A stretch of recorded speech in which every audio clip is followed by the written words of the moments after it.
Stock, you're very welcome as we gather this Monday evening to look at the readings for tomorrow, Tuesday, the 26th of November, 34th week in Ordinary Time, the last week of the Church's year, as we head towards the first Sunday of Advent. The first reading tomorrow is taken from the book of the Apocalypse, and it's John seeing the vision of the Lord bringing an end to things and bringing about his justice, and that the new wine will come from the winepress of God's anger. And there are those who will reject God's mercy and love, though it is our duty as the Church to continue to pray for all.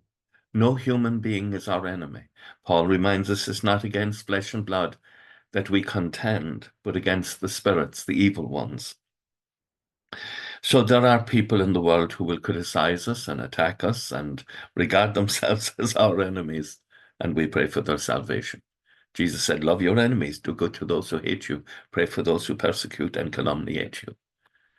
The psalm tomorrow has the hint of that. It's Psalm 96. Let the heavens rejoice and earth be glad. Let the sea and all within it thunder praise. Let the land and all it bears rejoice. All the trees of the wood shout for joy. At the presence of the Lord, he comes to rule the earth. And we rejoice at his coming. We rejoice that he will bring justice and truth and an end to lies and deception. And the gospel.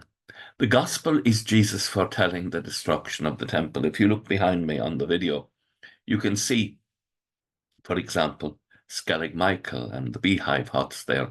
You can see the Kilmacduagh and St. Coleman's Centre there in Kilmacduagh. And you can see behind me, if I move my head a bit, Gougane, and you can see the different churches and in different places around the country. They were once vital with worshippers there, and now they are reminders of a past that is past, but the faith goes on. We must never be worried about the church. We must pray for the church. We must act every day with the utmost intercession that we will cooperate fully with the Holy Spirit.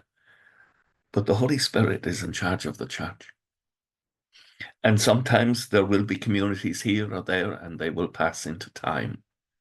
And the Lord will bring about a new renewal in the church.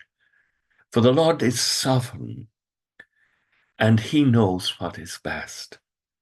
Summed up best of all in the phrase, welcome be the holy will of God. What was it like for the last priest and monk to leave Skellig Michael? How did he feel? Did it feel like the end of the world? What was it last when the last monks had to flee from Kilmacduagh under the persecution? It must have felt like the end of the world. But we're still here, and we still believe. Here in this beautiful parish that I have the privilege to live among not alone a beautiful place, and it is beautiful, but a beautiful people. Thanks be to God. God preserve them. God keep them safe. But when the monks had to flee the monastery under persecution, it must have seemed like the end of the church. Who will protect the church now? But we are in the hands of God, and in the hands of God, we're always safe. Don't be worried. Don't be worried. All will be well, and all manner of things will be well. Agus go manad le cóchtach sibh, ahar mac agus spirit neiv. Amen. Slán go fóin. Bye for now.